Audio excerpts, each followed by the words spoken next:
lezemidlalo engikuphathele zona kuleli hora zimi kanje.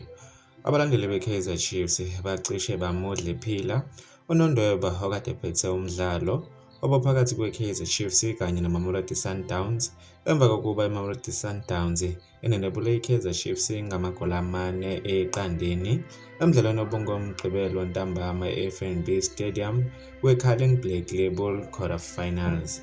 Umbukelo lomsindo uqale ngokuthi ikaizer Chiefs idlalise kabi umdlali weMamelodi Sundowns ebhokisini, lokho kuholele unozinti ukuba anikeze iMamelodi Sundowns ipenalty.